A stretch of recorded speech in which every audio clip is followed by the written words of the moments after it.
ಅವ್ರೇನ್ ಪುಟ್ಟಿಂಗು, ಅವ್ರ ತಲೆ ಮೇಲೆ ಟೋಪಿ, ಇವ್ರು ಪುಟ್ಟಿಂಗು. ಹಾ ಅದೇ ಪ್ರಯತ್ನದಲ್ಲೇ ಇದ್ದೀನಿ. ಸ್ವಲ್ಪ ಅಕೌಂಟ್ಸ್ ಎಲ್ಲ ನೋಡ್ತಾ ಇದೀವಿ. ಒಂದು 5-6 ನಿಮಿಷದಲ್ಲಿ ಎಲ್ಲ ಮುಗಿದೋಗುತ್ತೆ. ಏನ್ ಮುಗಿಸ್ತೀಯ ಏನೋ ನೀನ್ ಮುಗಿಸೋ ಕಡೆ ಇಲ್ಲಿ ನನ್ನ ಸ್ಟೋರಿ ಕತೆ ಫಿನಿಶ್ ಆಗ್ತಾರೆ ಸಾಕು. ಅದು ಹೇಗೆ ಮುಗಿದೋಗುತ್ತೆ ಸರ್? ನಿಮ್ಮ ಸಂಬಂಧ ಮುಗಿದೋಗುವಂಥದ್ದಲ್ಲ. ಗೊತ್ತು ಸರ್, ನೀವು ದೊಡ್ಡ ವ್ಯವಹಾರ ಮಾಡೋದು. 1 ಕೋಟಿ ಹಾಕ್ತೀರಿ, 10 ಕೋಟಿ ಲಾಭ ಮಾಡ್ತೀರಿ. ಅದಕ್ಕೆ ಅಲ್ವೇ ನಮ್ಮ ಅಳಿನ ನಿಮ್ ಜೊತೆ ಪಾರ್ಟ್ನರ್ ಆಗಿ ಮಾಡ್ಬೇಕು ಅಂತ ನಾನು ಓಡಾಡ್ತಿರೋದು. ಅಯ್ಯೋ, ವರ್ಕಿಂಗ್ ಪಾರ್ಟ್ನರ್ ಆಗೋದು, ಲೈಫ್ ಪಾರ್ಟ್ನರ್ ಆಗೋ. ಮಾಡ್ತೀನಿ ಸರ್, ಖಂಡಿತವಾಗ್ಲೂ ಮಾಡ್ತೀನಿ. ನಿಮ್ಮ ಜೊತೆ ಬಿಸ್ನೆಸ್ ಮಾಡೋದಕ್ಕೆ ನಾವು ಅದೃಷ್ಟ ಮಾಡಿರ್ಬೇಕು. ನಡಿ, ಯಾಕೋ ಹೋಳು ಜಾಸ್ತಿ ಆಯ್ತು ಅಂತ ಕಾಣುತ್ತೆ. ಹುಷಾರು, ಭಾವಂಗೆ ನಾವು ಡೌಟ್ ಬಂದ್ರೆ ಆಮೇಲೆ ನಮಗ್ ಬರ್ಬೇಕಾದ್ರೆ ದುಡ್ಡುಗೂ ನಾಮ ಹಾಕೋಬೇಕಾಗತ್ತೆ. ಆಮೇಲೆ ನಿನ್ ಮಗ ಮೀ 1 2 3 4 5 6 ನಿನ್ ಜೈಲು, ನೀನು ಯುವರ್ ರೆಸ್ಪೆಕ್ಟ್, ನಿನ್ ರೋಡು. ಹಾಗಾಗತ್ತೆ, ನಾನು ಬಿಡಲ್ಲ ಸರ್. ನಿಮ್ಮ ಮಧ್ಯೆ ಮನಸ್ತಾಪ ಬರೋದಕ್ಕೆ ಸಾಧ್ಯನೇ ಇಲ್ಲ. ಆಯ್ತಾಯ್ತು, ನಾಳೆ ನಾನು ಕೆಲಸ ಮುಗಿಸ್ತೀನಿ. Okay sir.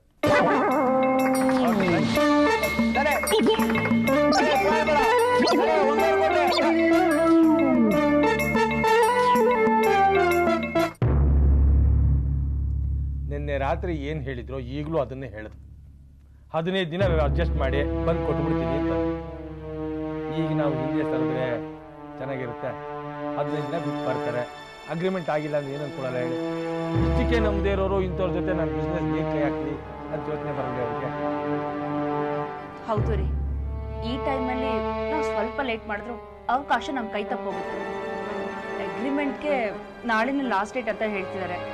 ಏನಾದ್ರೂ ಮಾಡ್ರಿ. ಏನಾದ್ರೂ ಮಾಡಿ ಅಂದ್ರೆ ಏನ್ ಮಾಡೋಕ್ ಸಾಧ್ಯ? ಇದೇನ್ ಚಿಲ್ಲರೆ ಅಮೌಂಟಾ? 1.25 ಕೋಟಿ. ಇಷ್ಟೊಂದು ಹಣನ ಅಪ್ಪನ ಹತ್ರ ಕೇಳೋಕ್ಕೂ ಸಾಧ್ಯ ಇಲ್ಲ. ಬೇರೆ ಕಡೆಯಿಂದ ಹಣ ಬರೋಕ್ ಚಾನ್ಸೂ ಇಲ್ಲ. ಏನ್ ಮಾಡೋದಂತ ನೀವೇ ಹೇಳಿ ಮಾವ. ಹೌದಪ್ಪ, ನೀನೇ ಏನಾದ್ರೂ ಒಂದು ಐಡಿಯಾ ಹೇಳಪ್ಪ. ದಾರಿ ಇದೆ ಹೇಳಿ ಅಂದ್ರೆ, ಹಾಗೆ ಮಾಡೋದ್ರಿಂದ ನೀವು ನಿಮ್ಮ ತಂದೆ ಹತ್ರನೂ ಹಣ ಕೇಳೋ ಅವಶ್ಯಕತೆ ಬರಲ್ಲ. ಬೇರೆಯವ್ರ ಹತ್ರನೂ ಕೈಯೊಡ್ಡೋ ಹಾಗೆ. ಅಪ್ಪ, ಆ ದಾರಿ ಯಾವ್ದು ಅಂತ ಬೇಗ ಹೇಳಪ್ಪ. ಹೇಳ್ತೀನಮ್ಮ. ಅಳಿಯಂದ್ರೆ, ನಿಮ್ಮ ಆಸ್ತಿ, ಹಣ, ಫ್ಯಾಕ್ಟ್ರಿ ಎಲ್ಲ ಸಂಧ್ಯಾ ಹೆಸರಲ್ಲೇ ಇದೆ ತಾನೆ? ಹೌದು, ಎಲ್ಲ ಅವಳ ಹೆಸರಲ್ಲೇ ಇದೆ. ಹಾಗಂತ 1.25 ಕೋಟಿ ಅವಳ ಹತ್ರ ಕೇಳಕ್ಕಾಗತ್ತಾ? ಕೇಳಿದ್ರು ಅವಳು ಕೊಡ್ಬೇಕಲ್ಲ. ಕೊಡೋ ಹಾಗೆ ನಾವು ಮಾಡ್ಕೋಬೇಕು ಅಳಿಯಂದ್ರೆ. ನೀವು ಹಿಂದೆ ಒಂದ್ಸಲ ನನಗೊಂದು ಮಾತು ಹೇಳಿದ್ದೀನಿ ಅಂತಿದ್ಯಾ? ಸಂಧ್ಯಾ ಹೆಸರಿನಲ್ಲಿ 1.25 ಕೋಟಿ ರೂಪಾಯಿ ಸಾಲ ಮಾಡಿದ್ದೀವಿ ಅಂತ. ಈಗ ನೀವು ನೇರವಾಗಿ ಅವಳನ್ನ ಕೇಳ್ತೀರಿ. ಏನಂತ ಕೇಳ್ತೀರಿ?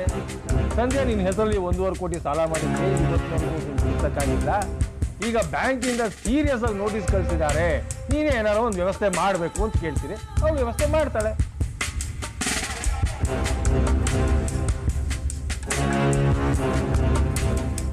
ಯೋಚನೆ ಮಾಡಬೇಡಿ. ನೀವು ಹಣ ಕೇಳಿದ ವಿಷಯನ ಸಂಧ್ಯಾ ನಿಮ್ಮ ತಂದೆ ಹತ್ರ ಹೇಳೋದಕ್ಕೆ ಸಾಧ್ಯ ಇಲ್ಲ. ನಿಮ್ಮ ತಂದೆ ಅದನ್ನು ಕೇಳೋವಾಗೂ ಇಲ್ಲ. ಪಾರ್ಟ್ನರ್ ಕೊಟ್ಟ ಮೇಲೆ ಆ ಹಣನ ನೀವೇ ತಗೋಬೋದಲ್ವಾ? ಹೇಗಿದೆ ಪ್ಲಾನು? ಪ್ಲಾನ್ ಏನೋ ಚೆನ್ನಾಗಿದೆ ಮಾವ, ಆದರೆ ಸಂಧ್ಯಾ ಹತ್ರ ಕೇಳೋಕೆ ಯಾಕೋ ಮುಜುಗರ ಅನ್ಸುತ್ತೆ. ರೀ, ನೀವು ಇಂಥ ಸಮಯದಲ್ಲಿ ಮುಜುಗರ, ನಾಚಿಕೆ ಅಂತ ಹೇಳಿದ್ರೆ ನಾವೇನು ಮಾಡಕ್ಕಾಗಲ್ಲ. ವ್ಯವಹಾರದಲ್ಲಿ ನಾಚಿಕೆ ಗೀಚಿಕೆ ಎಲ್ಲ ಊರಿಂದ ಆಚಿಕೆ ಅಂತ ಕೇಳಿಲ್ವಾ? ಅಷ್ಟಕ್ಕೂ ಸಂಧ್ಯಾ ಏನ್ ಬೇರೆಯವಳ? ನಾವೇ ನೋಡಿದ್ರೆ ದಾನೇನ್ ಕೇಳ್ತಿಲ್ವಲ್ಲ. ನಮ್ಮನೆ ಮಗಳ ಹತ್ರ ನಾವು ದುಡ್ಡು ಕೇಳಿದ್ರಲ್ಲಿ ತಪ್ಪೇನಿದೆ? ನೋಡಿ, ನಿಮಗೆ ಮುಜುಗರ ಅನ್ಸಿದ್ರೆ ನಾನ್ ಕೇಳ್ತೀನಿ, ನೀವ್ ನನ್ನ ಜೊತೆ ಬನ್ನಿ ಸಾಕು. ಆಯ್ತಾ, ನಾನೇ ಕೇಳ್ತೀನಿ, ಸರಿನಾ? ಇದು ಗಂಡ ಹೆಂಡತಿ ಸಾಮರಸ್ಯ ಅಂದ್ರೆ, ಹೊಂದಾಣಿಕೆ ಸಂಸಾರ ಅನ್ನೋದು ಇದನ್ನೇ. ಖಂಡಿತವಾಗ್ಲೂ ನೀವು ಜೀವನದಲ್ಲಿ ಮುಂದೆ ಬರ್ತೀರಿ ಅಲ್ವೇನೆ?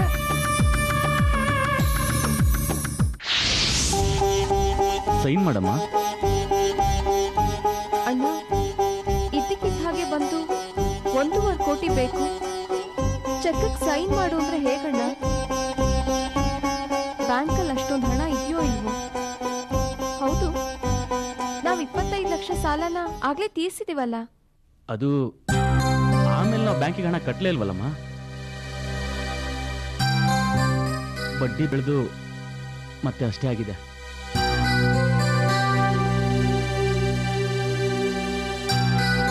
ಸರಿ ಅಣ್ಣ, ನಾನು ಯಾವುದಕ್ಕೂ ನಾಳೆ ಹೇಳ್ತೀನಿ. ಅಯ್ಯೋ, ಹಾಗಂದ್ರೆ ಹೇಗಮ್ಮ ಸಂಧ್ಯಾ? ನಾಳೆನೇ ಲಾಸ್ಟ್ ಡೇಟ್. ನೀನು ಇವತ್ತೇ ಏನಾದ್ರೂ ಮಾಡ್ಲೇಬೇಕು. ಇವತ್ತು ಖಂಡಿತ ಆಗಲ್ಲ ಅದಕ್ಕೆ. ಇಷ್ಟು ದೊಡ್ಡ ಅಮೌಂಟ್ ಬಗ್ಗೆ ನಾನು ಒಬ್ಳೇ ತೀರ್ಮಾನ ತಗೊಳ್ಳೋದಕ್ಕಾಗಲ್ಲ. ನಮ್ಮ ಮನೆಯವರು ಬರಬೇಕು. ಅಲ್ಲಮ್ಮ, ನಿಮ್ಮ ಯಜಮಾನ್ರಿಗೆ ಈ ಆಸ್ತಿ ಬಗ್ಗೆ ಆಸೆನೂ ಇಲ್ಲ, ಆಸಕ್ತಿ ಇಲ್ಲ ಅಂತ ನೀನೇ ಹೇಳಿದ್ದೆ. ಈಗ ನೋಡಿದ್ರೆ ಅವರೇ ಬರ್ಬೇಕು ಅಂತ ಹೇಳ್ತಾ ಇದ್ಯಾ? ಅದಕ್ಕೆ ಈಗಲೂ ಅವ್ರಿಗೆ ಆಸೆ ಇಲ್ಲ. ಆದ್ರೂ ಅವ್ರು ನನ್ನ ಮಾತು ಕೇಳಿ ನಾಳೆ ಹೇಳ್ತೀನಿ. ಏನೋ ನನ್ನ ಭವಿಷ್ಯ ನಿನ್ ಕೈಲಿದೆ ನೋಡು. ಈ ಸಾಲನ ನಾವು ತೀರಿಸದೇ ಇದ್ರೆ ನನ್ಗೊಬ್ನಿಗೆ ತೊಂದರೆ ಅಲ್ಲ, ನಿನ್ಗೂ ತೊಂದರೆನೆ. ನಾವು ನಾಳೆ ಬರ್ತೀವಿ.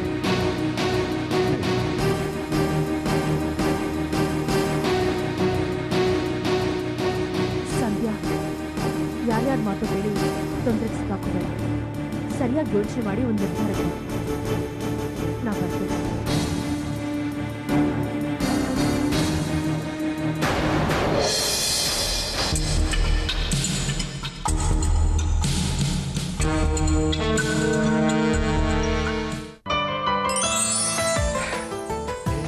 ಸಂಧ್ಯಾ, ಸಂಧ್ಯಾ ಬಂದೆ. ಬೇಗ ಬಾ ಇಲ್ಲಿ. ಯಾರು ಬಂದಿದ್ದಾರೆ ಅಂತ ನೋಡು. ಚೆನ್ನಾಗಿದ್ದೀರಾ? ಇವತ್ತೇನು ಇಲ್ಲೇ ಊಟ ಮಾಡ್ಕೊಂಡು ಹೋಗ್ತೀವಿ. ಸ್ಪೆಷಲ್ ಅಡಿಗೆ ರೆಡಿ ಆಗಿ. ಅದಕ್ಕೇನಂತೆ, ಮಾಡಿದ್ರೆ ಆಯ್ತು. ಕೃಷ್ಣ, ನೀನ್ ಇನ್ನೊಂದು ಅರ್ಧ ಗಂಟೆ ಮುಂಚೆ ಬಂದಿದ್ರೆ ನಮ್ಮ ಅಣ್ಣ ಅದಕ್ಕೇನು ಮಾತಾಡಿಸ್ಬೋದಾಗಿತ್ತು. ಏನು ಅಣ್ಣ ಅದಕ್ಕೆ ಬಂದಿದ್ರಾ? ನಾನು ಬೇಗ ಬರಬೇಕಾಗಿತ್ತು. ಅವ್ರು ಲಾಸ್ಟ್ ಟೈಮ್ ಬಂದಾಗಲೂ ಮಿಸ್ ಮಾಡ್ಕೊಂಡಿದ್ದೆ. ಏನು ಹೇಳಿದ್ರು ಅಣ್ಣ ಅದಕ್ಕೆ? ಅದು ಸರಿ, ಏನು ಇತ್ತೀಚೆಗೆ ಅವ್ರಿಗೆ ನಿನ್ನೆ ಬಹಳ ಪ್ರೀತಿ ಬಂದ್ಬಿಟ್ಟಿದೆ? ಸಂಧ್ಯಾ, ಅವ್ರು ಯಾಕೆ ಬಂದಿದ್ರು? ಏನು ಕೇಳಿದ್ರು? ಅದು ಹಿಂದೆ ನನ್ನ ಹೆಸರಿನಲ್ಲಿ 1.5 ಕೋಟಿ ಸಾಲ ಮಾಡಿದ್ರು. ಅದನ್ನ ತೀರ್ಸೋದಕ್ಕಾಗಿರ್ಲಿಲ್ಲ. ಈಗ ಇದ್ದಕ್ಕಿದ್ದ ಹಾಗೆ ಬಂದು ಅದನ್ನ ತೀರಿಸಲೇಬೇಕು, ಇಲ್ಲಾಂದ್ರೆ ತೊಂದರೆ ಆಗುತ್ತೆ ಅಂತ ಹೇಳಿದ್ರು. ನಾನು ಯಾವುದಕ್ಕೂ ನಾಳೆ ಹೇಳ್ತೀನಿ ಅಂತ ಹೇಳಿದೆ. ಗುಡ್. ಸಂಧ್ಯಾ, ನಿಜವಾಗ್ಲೂ ನಿನ್ನ ಹೆಸರಲ್ಲೇ ಸಾಲ ಮಾಡಿದ್ರಾ? ನಿನಗೆ ಗ್ಯಾರಂಟಿ ಆಗುತ್ತಾ? ಹೌದು, ನಾನೇ ಸೈನ್ ಮಾಡಿ ತಗೊಂಡಿರೋ ಸಾಲ ಅದು. ನಾಳೆ ಒಳಗೆ ಕಟ್ಟಲೇಬೇಕಂತೆ. ಸರಿ, ನೀನೇ ಸೈನ್ ಹಾಕಿರೋದ್ರಿಂದ ಅದನ್ನ ನೀನೇ ತೀರಿಸ್ಬೇಕು. ಇಲ್ಲಾಂದ್ರೆ ಮುಂದೆ ನೋಟಿಸ್ ಬಂದು ನಿನಗೆ ತೊಂದರೆ ಆಗ್ಬೋದು. ಅದನ್ನ ತೀರಿಸೋ ವ್ಯವಸ್ಥೆ ಮಾಡಲೇಬೇಕು. ಕೃಷ್ಣ, ಸಂಧ್ಯಾ, ಏನು ಯೋಚನೆ ಮಾಡಿ, ನನ್ನ ದೋಸ್ತ ಇದ್ದಾನಲ್ಲ, ಫರ್ದರ್ ಪ್ರೊಸೀಜರ್ಸ್ ಏನೇನು ಫಾಲೋ ಮಾಡಬೇಕು ಅಂತ ನಿಮ್ಗೆ ಡೀಟೇಲ್ ಆಗಿ ಹೇಳ್ತಾನೆ. ಹಾಗಂದ್ರೆ ಹೇಗೆ ಕೃಷ್ಣ? ಇಂಥ ವಿಷಯಗಳನ್ನ ನಾವಿಬ್ರು ತಿಳ್ಕೊಂಡಿದ್ರೆ ಒಳ್ಳೇದಲ್ವಾ? ಅದನ್ನು ವ್ಯವಹಾರಕ್ಕೆ ಎಷ್ಟು ಬೇಕೋ ಅಷ್ಟನ್ನು ತಿಳ್ಕೊಂಡಿದ್ದೀನಿ, ಅದು ಸಾಕು. ನೋಡು ಸಂಧ್ಯಾ, ಪ್ರೀತಿ ಮಾಡುವಂತಹನ್ನು ಎಷ್ಟು ಬೇಕಾದರೂ ಪ್ರೀತಿ ಮಾಡ್ತೀನಿ. ಆದರೆ ಈ ಆಸ್ತಿ ವ್ಯವಹಾರದ ತಲೆ ಹಾಕುವಂತ ಮಾತ್ರ ಹೇಳ್ಬೇಡ. ಅದನ್ನೆಲ್ಲ ನೋಡ್ಕೊಳ್ಳೋದಕ್ಕೆ ನನ್ನ ದೋಸ್ತಿದ್ದಾನೆ. ಸರಿನಪ್ಪ, ಅದನ್ನೆಲ್ಲ ನಾನೇ ನೋಡ್ಕೋತೀನಿ. ಅದೇನೋ ಸ್ಪೆಷಲ್ ಆಗಿ ಅಡುಗೆ ಮಾಡಿಸ್ತೀನಿ ಅಂತ ಕರ್ಕೊಂಬಂದು ಸುಮ್ಮನೆ ಕೂತಿದ್ಯಲ್ಲೇ. ಹೋಗಿ ಇಬ್ರು ಬೇಗ ಅಡುಗೆ ರೆಡಿ ಮಾಡಿ. ಹೊಟ್ಟೆ ತಾಳೆ ಆಗ್ತಾ ಇದೆಯಲ್ಲೇ. ಸಾರಿ, ನಿನ್ಗೇನು ಇಷ್ಟ? ಹೋಳಿಗೆ ಅಲ್ವಾ? ಸಂಧ್ಯಾ,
ಎಲ್ಲ ನಿನ್ನ ಭ್ರಮೆ ಅಷ್ಟೇ.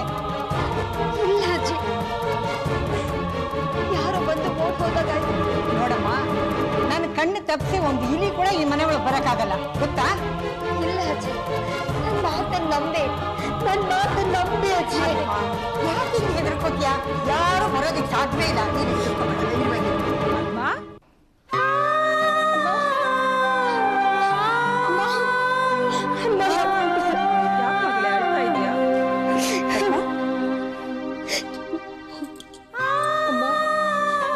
ಇಷ್ಟು ದಿನ ಯಾಕೆ ನನ್ನನ್ನು ನೋಡಕ್ ಬರ್ಲಿಲ್ಲ?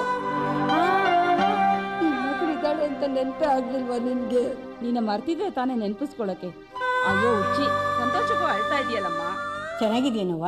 ಚೆನ್ನಾಗಿದ್ದೀನಮ್ಮ. ಬಂದಿದಾರಮ್ಮ. ಇಲ್ಲೇ ಪಕ್ಕದಲ್ಲೆಲ್ಲೋ ಎಸ್ಟೇಟ್ ನೋಡ್ಬೇಕು ಅಂತ ನಾನು ಇಲ್ಲಿ ತನಕ ಬಿಟ್ಬಿಟ್ಟು ಹೋದ್ರು.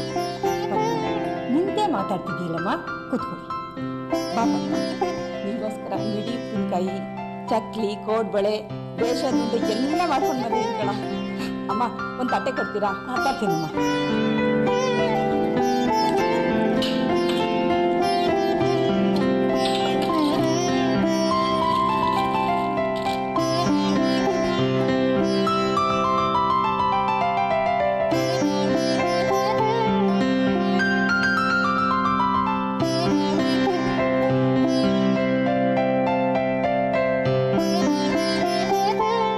ಪದ್ಮ, ತಗೊಳ್ಳೋ.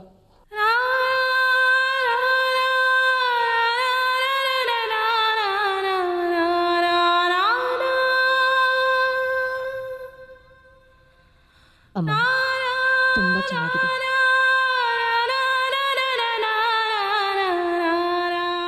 ಅಮ್ಮ, ಯಾಕಮ್ಮ ಅಳ್ತಾ ಇದೀಯಾ? ನಗೋಕ್ಕಾಗಲ್ವಲ್ಲ, ಅದಕ್ಕೆ. ಈ ಸಮಾಜ ಒಪ್ಪು ಹಾಗೆ ನಿನ್ನ ತಾಯಿ ಆಗಿದ್ದಿದ್ರೆ 100 ಜನರೆದುರಿಗೆ ಅದ್ದೂರಿಯಾಗಿ ನಿನ್ನ ಶ್ರೀಮಂತ ಮಾಡ್ತಿದ್ವಿ. ಆದರೆ ನಿಂಗೆ ಈಗ ಮಾಡ್ಕೊಂಡ್ ಕೈಲಿ ಬಚ್ಚಿಟ್ಕೊಂಡು ಮಗು ಏನೋ ಗತಿ ಬಂತಲ್ಲಪ್ಪ.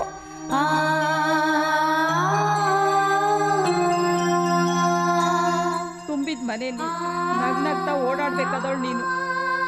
ಈಗ ನೀನು ಒಂಟಿಯಾಗಿರೋ ಪರಿಸ್ಥಿತಿ ಬಂದ್ಬಿಟ್ಟಿದೆ. ಇದನ್ನೆಲ್ಲ ನೋಡ್ತಾ ಇದ್ದೆ ಇನ್ನೇನಾಗತ್ತೆ ಹೇಳು? ಸಂಕಟ ಆಗಲ್ವಾ?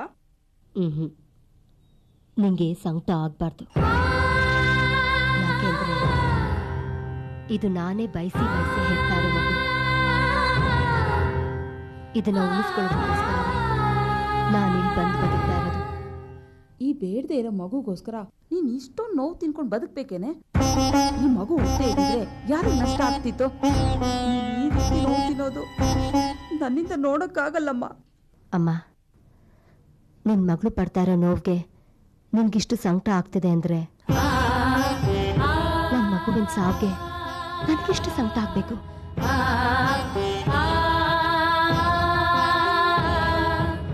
ಹಾಗೆ ನಾನು ತಾಯಿ ಆಗಿದ್ದೀನಮ್ಮ.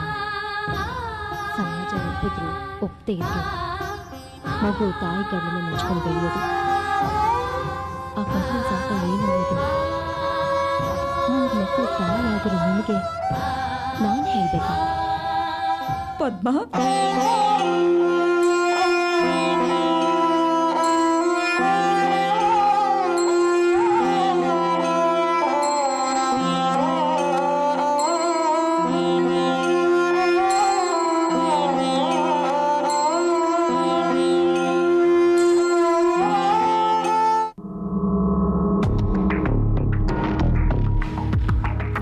ನೋಡಿ ಮಾವ, ನೀವು ಹೇಳಿದಾಗೆ 1.25 ಕೋಟಿ ರೂಪಾಯಿನ ತಂದಿದ್ದೀರಿ.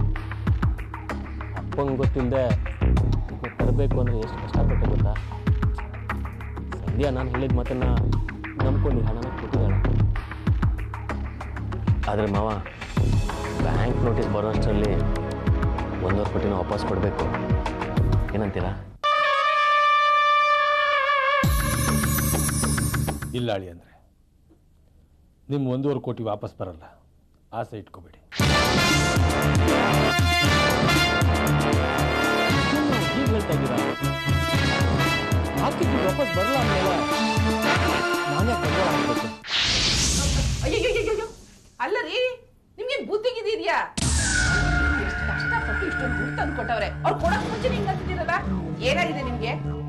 ನಿಮ್ಮಿಬ್ಬರು ಏನಾಗಿದೆ ಅಂತ ನಾನು ಹೇಳಿದ ಮಾತನ್ನ ಸರಿಯಾಗಿ ಅರ್ಥ ಮಾಡ್ಕೊಂಡ್ರ ಸುಮ್ಮನೆ ಬಾಯಿ ಬಂದಾಗ ಮಾತಾಡ್ತಿದ್ದೀರಿ. ನಾನು ಏನ್ ಹೇಳಿದೆ ಅಂದ್ರೆ 1.5 ಕೋಟಿ ಬರಲ್ಲ ಅಂದೆ, 3.5 ಕೋಟಿ ಬರಲ್ಲ ಅಂತ ಹೇಳಿದ್ನ. ಅಂದ್ರೆ ಈಗ ನೀವು ಕೊಟ್ಟಿರೋ 1.5 ಕೋಟಿನ ಡಬ್ಬಲ್ಲು ತ್ರಿಬ್ಬಲ್ಲು ಮಾಡಿಕೊಡ್ತೀನಿ ಅಂತಂದೆ. ತುಂಬಾ ಸಂತೋಷ ಮಾವ, ನಿಮ್ಮನ್ನ ನಂಬಿ ಈ ಸಾಹಸ ಕೈ ಹಾಕಿದ್ದೀನಿ. ನೀವ್ ಯಾಕೆ ಚಿಂತೆ ಮಾಡ್ತೀರಿ? ಈ ನಾರಾಯಣನ್ ನಂಬಿದವ್ರಿಗೆ ಶ್ರೀಮನ್ ನಾರಾಯಣನೇ ಒಲಿಯೋದು. ಶ್ರೀಮನ್ ನಾರಾಯಣ ಒಲಿದಲ್ಲಿ ಪಕ್ಕದಲ್ಲಿರೋ ಲಕ್ಷ್ಮಿ ಒಲಿದೇ ಇರ್ತಾಳ. ಸರಿ ಮಾವ, ನೀವಿಷ್ಟು ಹೇಳಿದ್ಮೇಲೆ ನನ್ಗಿನ್ ಯಾವ ಟೆನ್ಷನು ಇಲ್ಲ. ದುಡ್ಡು ಜೋಪಾನ, ನಾನಿನ್ನು ಅಳಿಯಂದ್ರೆ ಏನು ಯೋಚನೆ ಮಾಡಬೇಡಿ, ನಿಮ್ಮ ಹಣ ಹುಂಡಿ ಸೇರ್ಕೋತು ಅಂತ ಅಂದ್ಕೊಳ್ಳಿ. ತಿಮ್ಮಪ್ಪನ ಹುಂಡಿ, ತಿಮ್ಮಪ್ಪನ ಹುಂಡಿಗೆ ಹಾಕಿದ ಹಣ ಜಾಸ್ತಿ ಆಗ್ತಾನೆ ಇರುತ್ತೆ ಹೊರತಾಗಿ ಯಾವ ತರ ಕಡಿಮೆ ಆಗಿದೆ ಅಂತ ಯಾವ ತರ ಕೇಳಿದಿರ ನೀವ? ಧೈರ್ಯವಾಗಿದೆ, ಧೈರ್ಯವಾಗಿ. ಸರಿ ಮಾವ, ನಾನು ಹೊರಡ್ತೀನಿ. ಏನು ಹೊರಟ್ಬಿಟ್ರೆ ಏನು ಕೂಸ್ಕೊಂಡಿದ್ಯಾ? ಅಳಿಯಂದ್ರಿಗೆ ಪಾನ್ ಕಾಲ ಜ್ಯೂಸ್ ಏನೋ ಮಾಡ್ಕೊಡೋದಲ್ವ? ಬೇಡ ಅತ್ತೆ ಪ್ಲೀಸ್, ನನಗೆ ಸ್ವಲ್ಪ ಅರ್ಜೆಂಟ್ ಕೆಲಸ ಇದೆ, ನಾನು ಹೊರಡ್ತೀನಿ.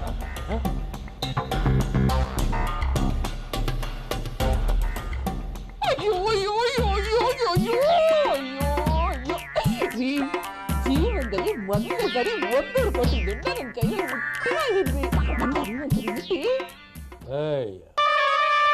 ಆಫ್ಟರ್ ಆಲ್ 1.5 ಕೋಟಿಗೆ ಇಷ್ಟೊಂದು ಎಕ್ಸೈಟ್ ಆದ್ರೆ ಇನ್ ಮುಂದೆ ದಿನಕ್ಕೆ ಒಂದೊಂದ್ಸಲ 2 ಸಲ ಇಷ್ಟು ಹಣ ಬರ್ತಾನೆ ಇರುತ್ತಲ್ಲ, ಅದೇನ್ ಮಾಡ್ತೀಯ? ಹೌದೇನ್ರಿ? ಅಯ್ಯೋ, ಈ ಬಾಯಿ ಸಕ್ಕರೆ ಹಾಕ ಇಷ್ಟೊಂದು ದುಡ್ಡ ನೀವು ಸಂಪಾದನೆ ಮಾಡ್ತೀರಾ? ನಾನು ಯಾಕೆ ಸಂಪಾದನೆ ಮಾಡಲಿ? ಹಣದ ರಾಶಿ ನಮ್ಮ ಮನೆಗೆ ಬಂದು ಹೇಳುತ್ತೆ, ಶಂಕರ ನಮಗೆ ಚಿನ್ನದ ಮೊಟ್ಟೆ ಇಡೋಕೆ ಅವನು ಬಂದಾಗ ನನ್ನ ಕೋಳಿ ಚೆನ್ನಾಗಿ ಕಾಳು ಹಾಕು, ಹಣದ ರಾಶಿನೇ ಹರಿಸ್ತಾನೆ. ಹೌದಾ? ಅಯ್ಯೋ ರೀ, ನಿಮ್ ತಲೆ ಒಳಗಡೆ ಇರೋ ಮಿದ್ಲಿನ ಕಿತ್ತು ಮ್ಯೂಸಿಯಂ ಅಲ್ಲಿ ಇಡ್ಬೇಕು ನೋಡ್ರಿ. ಏನಾಗಿದ್ಯಾ ನಿನ್ಗೆ? ಗಂಡನ್ಗೆ ಹೊಗೆ ಹಾಕೋ ಮಾತಾಡ್ತಿದ್ಯಾ? ಹೊಗೆ ಹಾಕೋ ಮಾತಲ್ಲ, ಮಾತು ಮ್ಯೂಸಿಯಂ ನಲ್ಲಿ ಇಡಬೇಕು ಅಂದ್ರೆ ನಿಮ್ ತಲೆ ಒಳಗಡೆ ಇರೋ ಮುದ್ರೆಗೆ ಅಷ್ಟು ಬುದ್ಧಿ ಇದೆ ಅಂತ ಅರ್ಥ. ಹಂಗ ಪರವಾಗಿಲ್ಲ, ಈಗಲಾದ್ರೂ ನನ್ನನ್ನು ಅರ್ಥ ಮಾಡ್ಕೊಂಡಿದ್ಯಲ್ಲ. ಇನ್ನು ಈ ನಾರಾಯಣನ ವಿಶ್ವರೂಪ ಏನು ಅಂತ ನೀನು ಒಬ್ಬಳೇ ಅಲ್ಲ, ಪ್ರತಿಯೊಬ್ಬರು ತಿಳ್ಕೊತಾರೆ. ಎಷ್ಟೊಂದು ದುಡ್ಡು ರೀ.